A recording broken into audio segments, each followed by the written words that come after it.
Olá, queridos, eu sou o Padre Rodrigo Carneiro e esse é o nosso canal Atraídos pela Palavra de Deus.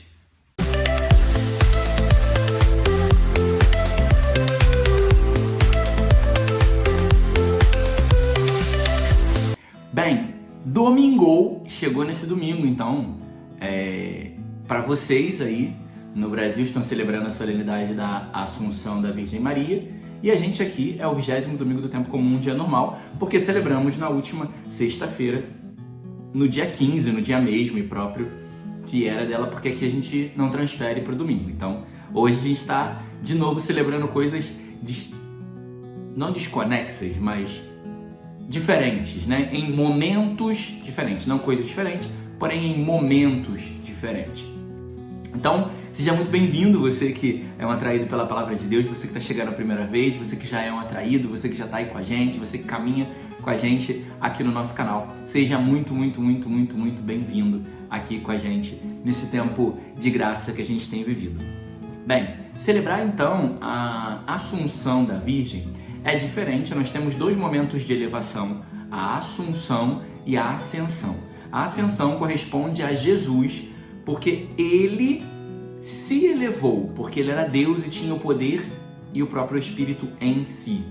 A Virgem Maria foi elevada, então ela foi assunta. Ela não ascendeu ao céu, porque ascender é com uma força própria, e Jesus já tinha essa força própria. E Maria, mesmo sendo cheia do Espírito Santo, não tinha essa força, porque ela não é Deus. Então, ela foi elevada, assunta aos céus pelos anjos. Por quê? Porque ela não tinha pecado.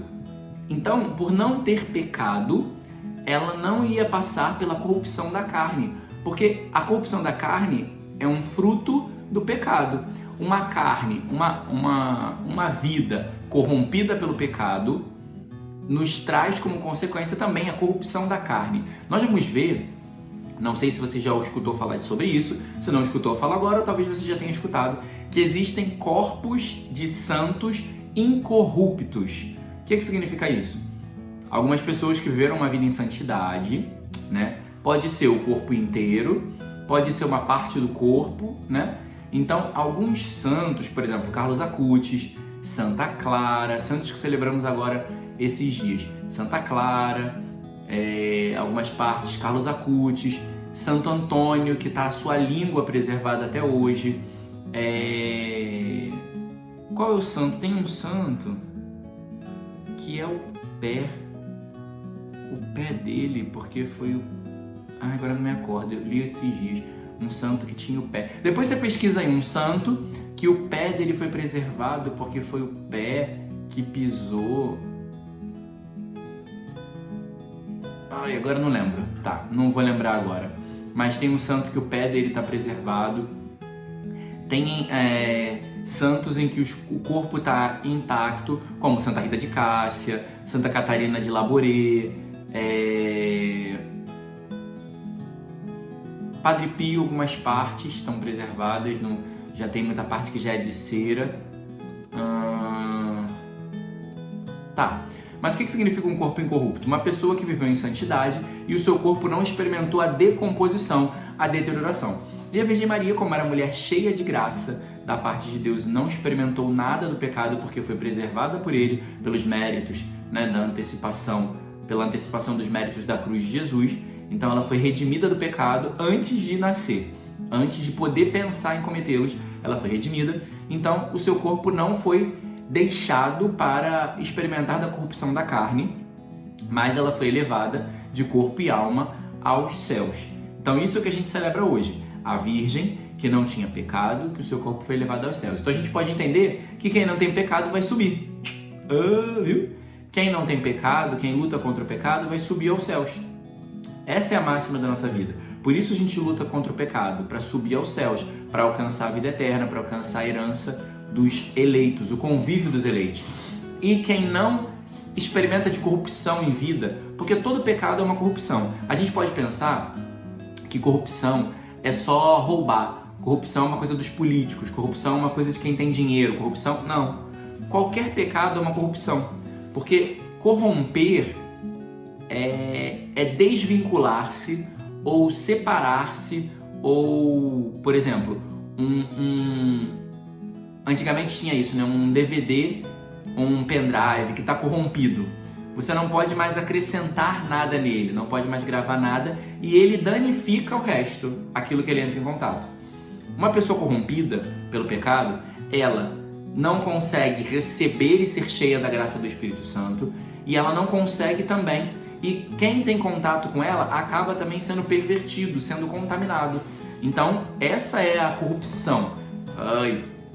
Essa é a corrupção que muitas vezes a gente experimenta. Então, quem não tem corrupção, quem luta contra o pecado, não vai experimentar também da condenação. Então, aqui a gente vai falar de corrupção, não como deterioração de carne, porque a maioria de nós vamos morrer e vamos perecer, né, a nossa carne, mas não vamos experimentar da corrupção eterna, da condenação eterna ao inferno. Então, nós temos que lutar contra o pecado para não ir para o inferno. Sim? Então, eu não peco por medo do inferno e por desejo do céu. É isso que a gente tem que entender. E isso é o que a gente está celebrando hoje. Celebrar a Assunção da Virgem é celebrar desejo de céu e medo de ir para o inferno. Como que eu vou conseguir isso? Buscando a santidade, sendo cheio da graça de Deus, não me permitindo o pecado, lutando para me converter, sendo melhor a cada dia. Assim nós vamos caminhar. A primeira leitura, já conhecida de nós, do livro do Apocalipse, no capítulo 11, que vai falar dessa mulher revestida de sol, né? E aí, não vai falar de uma mulher que está vestida, mas uma mulher que está revestida de sol. Uma mulher que está revestida, involucrada. Aqui tem uma palavra... Envolvida, né? Revestida é estar envolvida. Envolvida de sol, envolvida de Deus, né? Porque o sol é o Senhor. Então, uma mulher que está envolvida de Deus, cheia de graça. Olha a frase do anjo: ave cheia de graça. Uma mulher revestida de Deus. Uma mulher cheia de Deus. Uma mulher tomada por Deus. E ela tinha a lua debaixo dos seus pés, né? Isso mostra uma autoridade, né, dela. Então, a Virgem Maria, ela não é qualquer mulher, como os protestantes vão dizer, mas é uma mulher que tem uma autoridade. Claro que ela está abaixo de Deus, isso a gente nunca vai dizer que ela está acima de Deus ou igual, mas ela tem uma autoridade porque foi a escolhida e a eleita para dar à luz o Salvador. Então ela não é qualquer pessoa, ela não é qualquer mulher, ela é a porta do céu. E aí nós vamos ver também que ela trazia na cabeça uma coroa de 12 estrelas. Por que essa coroa de 12 estrelas na cabeça? Porque ela é coroada como rainha dos apóstolos e rainha da igreja.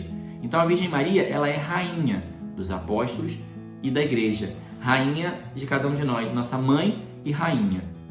E aí vai falar que aparece então esse dragão, um dragão que é devastador, né? Que com a sua cauda vai devastando as estrelas do céu, que com a sua cauda vai destruindo, e ele quer devorar o filho dessa mulher que vai nascer, porque essa mulher está grávida, e ele quer devorar o filho da mulher que vai nascer. Aqui mostra para nós que nessa visão apocalíptica de São João, tem duas opções: ou você é cheio de graça, ou você é o dragão. O que significa isso?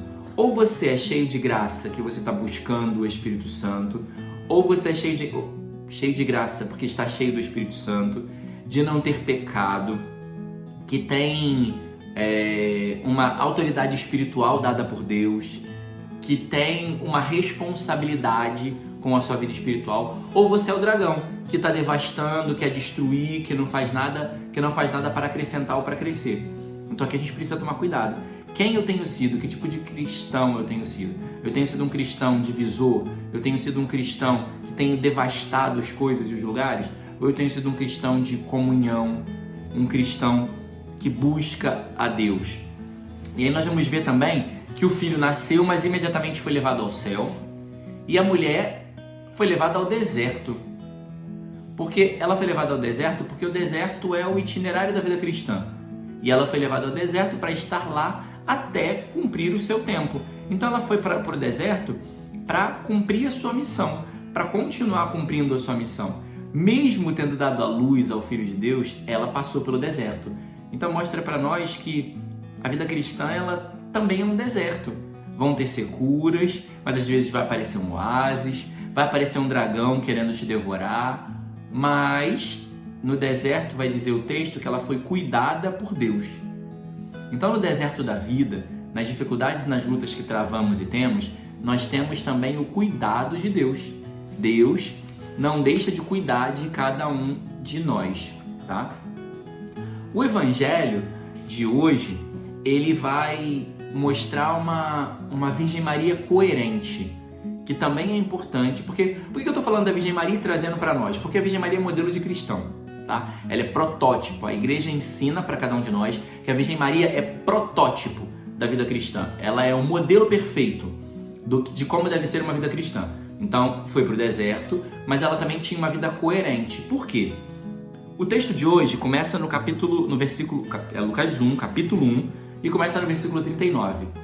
Se eu não me engano, no versículo 35, entre 34 e 36, ela vai dizer para o anjo: eis aqui a escrava do Senhor, eis aqui a serva do Senhor.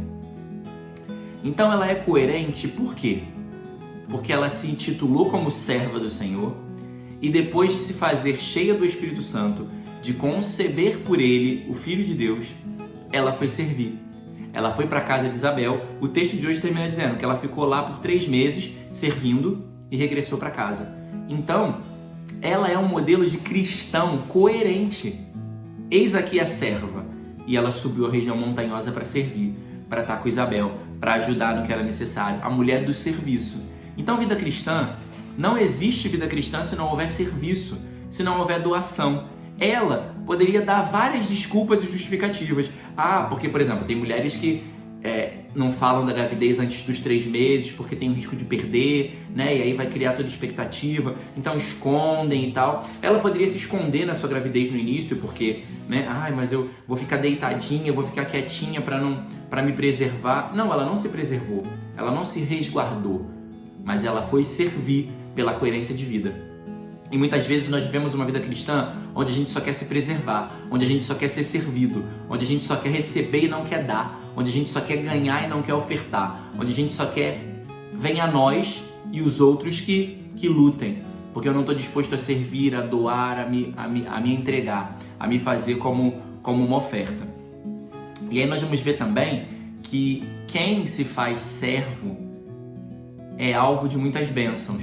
Por quê? Porque Isabel, depois que o ventre dela estremeceu, o que ela fez? Depois ela bendisse a Virgem Maria, eu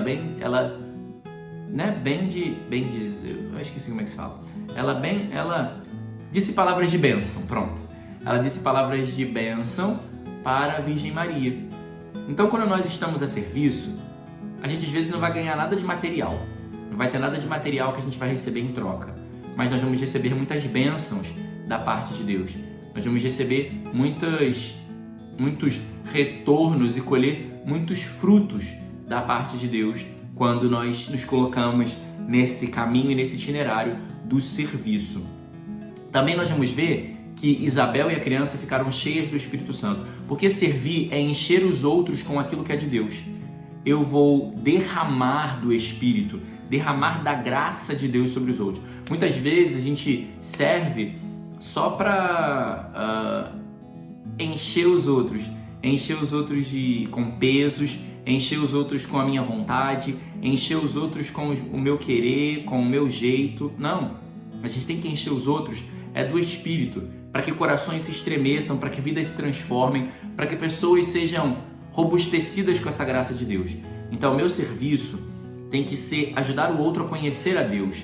O meu serviço tem que ajudar o outro a ser mais de Deus e não atrapalhar. Tem muita gente que às vezes por egoísmo, por vaidade, afasta pessoas da igreja, afasta pessoas de Deus. Então a gente tem que tomar cuidado com isso. O meu serviço é para encher os outros de Deus, para atrair e trazer mais corações para perto do Senhor e para sua presença. E por fim, Maria ajudou Isabel, né? Mas ela não ficou lá com Isabel até o fim. Quando a criança vai dizer o texto, que ela ficou 3 meses. Isabel estava com 6. Porque o anjo falou, já está com 6 meses aquela que era estéril. Maria ficou mais 3, na conta dá 9. Significa que Maria ficou até João nascer. Quando João nasceu, Maria foi embora. Por quê? Porque agora Isabel tinha que fazer a missão dela. Criar os filhos E educar os filhos é responsabilidade do pai e da mãe. A Virgem Maria também está nos ensinando isso. A Virgem Maria como servidora, como catequista, como missionária. Educar os filhos é uma missão do pai e da mãe. Então Maria não ficou. Não foi Maria que ajudou a educar, a criar, a trocar a fralda de João, porque ela foi embora.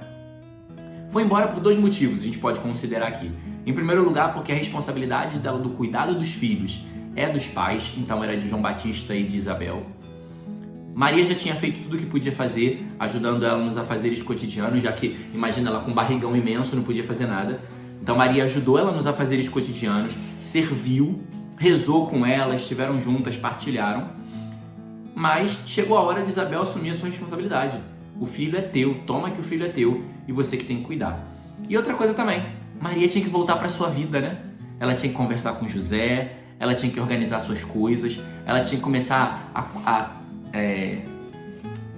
como é que se fala? Coser, né? Não é coser, é um negócio assim, fazer crochê de roupinha para Jesus, né? Fazer essas coisas. Então ela tinha também a sua vida. Porque muitas vezes a gente tem que entender que o serviço, ele não pode ofuscar a minha vida pessoal. Obviamente que eu não vou deixar também que a minha vida pessoal ofusque ou atrapalhe o meu serviço. Mas porque tem gente que muitas vezes quer servir a Deus também como uma forma de fugir de casa, de fugir dos problemas, porque tem muito problema em casa, então eu vou para a igreja para fugir dos problemas. Igreja não é esconderijo, igreja é lugar de serviço. Igreja não é fuga, mas igreja é lugar de encontro com Deus. Então a gente também não pode confundir isso, de querer ir para a igreja para fugir dos problemas de casa, de querer ir para a igreja para fugir das coisas.